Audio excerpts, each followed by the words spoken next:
بسم اللہ الرحمن الرحیم۔ اسحاق بن عبداللہ بن ابی طلحہ نے کہا کہ مجھے عبد الرحمن بن ابی عمرہ نے حدیث بیان کی، انہیں حضرت ابو ہریرہ رضی اللہ عنہ نے حدیث بیان کی۔ انہوں نے نبی کریم صلی اللہ علیہ وآلہ وسلم کو فرماتے ہوئے سنا، بنو اسرائیل میں ایک پھل بحری والا، گنجا اور اندھا 3 آدمی تھے۔ اللہ تعالیٰ نے ان کو آزمانا چاہا تو ان کی طرف ایک فرشتہ بھیجا۔ وہ پھل بحری والے کے پاس گیا اور اس سے کہا، تمہیں سب سے زیادہ کیا چیز پسند ہے؟ اس نے کہا، خوبصورت رنگ اور خوبصورت جلد، اور جس کی وجہ سے لوگ مجھ سے گھن کرتے ہیں وہ مجھ سے دور ہو جائے۔ اس پر فرشتے نے اس پر ہاتھ پھیرا تو اس کی بیماری دور ہو گئی اور اسے خوبصورت رنگ اور خوبصورت جلد عطا کر دی گئی۔ فرشتے نے کہا، تمہیں مال کون سا زیادہ پسند ہے؟ اس نے کہا، اونٹ، یا کہا گائے۔ اسحاق کو شک تھا، مگر یہ بات یاد تھی کہ پھل بحری والے اور گنجے میں سے ایک نے اونٹ اور دوسرے نے گائے کا کہا۔ فرمایا، تو اسے 10 مہینے کی حاملہ اونٹنی دے دی گئی، اور فرشتے نے کہا، تمہیں اللہ اس میں برکت عطا کرے۔ کہا، پھر وہ گنجے کے پاس گیا اور اس سے کہا، تمہیں سب سے زیادہ کیا چیز پسند ہے؟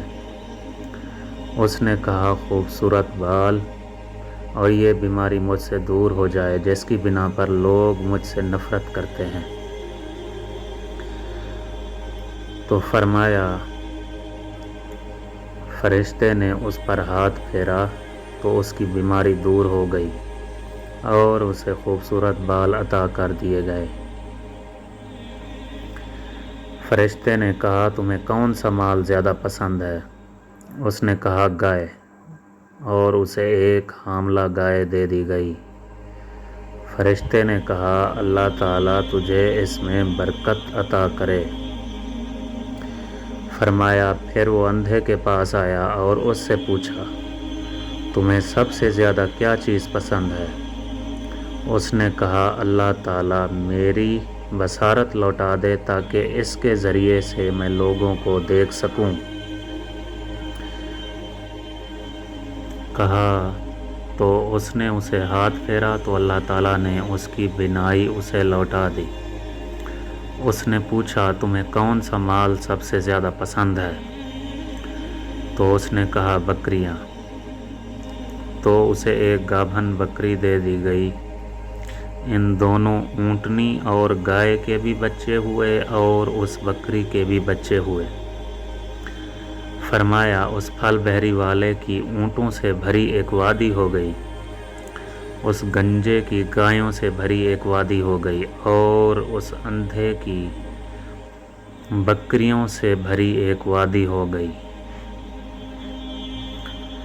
آپ صلی اللہ علیہ وآلہ وسلم نے فرمایا، پھر وہ فرشتہ پھل بحری والے کے پاس اسی کی پہلی شکل اور حالت میں گیا۔ کہنے لگا، مسکین آدمی ہوں، سفر میں میرا تمام مال اسباب ختم ہو گیا۔ آج اللہ کے اور اس کے بعد تمہارے سہارے کے بغیر منزل کو پہنچنا ممکن نہیں۔ میں تم سے اس ذات کے نام پر جس نے تمہیں خوبصورت رنگت، خوبصورت جلد اور مال عطا کیا، ایک اونٹ کا سوال کرتا ہوں جس پر سوار ہو کر میں اپنے سفر میں منزل کو پہنچ سکوں۔ اس نے جواب دیا، مجھ پر بہت سے لوگوں کے حقوق ہیں۔ اس فرشتے نے کہا، مجھے لگتا ہے کہ میں تمہیں جانتا ہوں۔ تو وہی پھل بحری والا نہیں کہ لوگ تجھ سے گھن کرتے تھے، اور وہی فقیر نہیں جسے اللہ نے بہت کچھ عطا کر دیا؟ اس نے جواب دیا، مجھے تو یہ مال اپنے بڑوں سے ورثے میں ملا ہے۔ اس فرشتے نے کہا، اگر تو جھوٹا ہے تو اللہ تمہیں اسی طرح کر دے جس طرح پہلے تھا۔ آپ صلی اللہ علیہ وآلہ وسلم نے فرمایا، اور وہ گنجے کے پاس بھی اس کی پہلی صورت میں آیا، اس سے بھی اسی طرح کہا جو اس نے پھل بحری والے سے کہا تھا۔ اس نے بھی اس فرشتے کو وہی جواب دیا جو اس پھل بحری والے نے دیا تھا۔ اس نے کہا، تو اگر جھوٹا ہے تو اللہ تجھے پہلے جیسا کر دے۔ فرمایا، اور وہ اندھے کے پاس اس کی سابقہ شکل اور حالت میں آیا اور کہا، مسکین آدمی ہوں، مسافر ہوں، میرے سفر میں میرا سب مال اسباب ختم ہو گیا ہے، اب اللہ کی اور اس کے بعد تمہاری مدد کے بغیر منزل کو پہنچنا ممکن نہیں۔ میں اس ذات کے نام پر جس نے تمہاری بصارت تمہیں لوٹا دی، تم سے ایک بکری کا سوال کرتا ہوں جس کے ذریعے سے میں زاد راہ کا انتظام کر کے اپنے سفر میں منزل کو پہنچ جاؤں۔ اس نے جواب دیا، میں اندھا تھا، اللہ نے میری بصارت مجھے لوٹا دی۔ تو جتنا چاہے لے جا اور جتنا دل چاہے چھوڑ جا، اللہ کی قسم، اللہ کے نام پر تو جو بھی لے جائے میں اس پر تمہیں کوئی زحمت تک نہیں دوں گا۔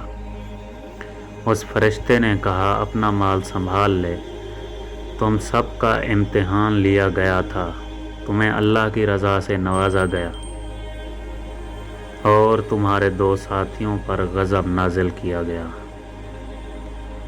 اللہ اکبر۔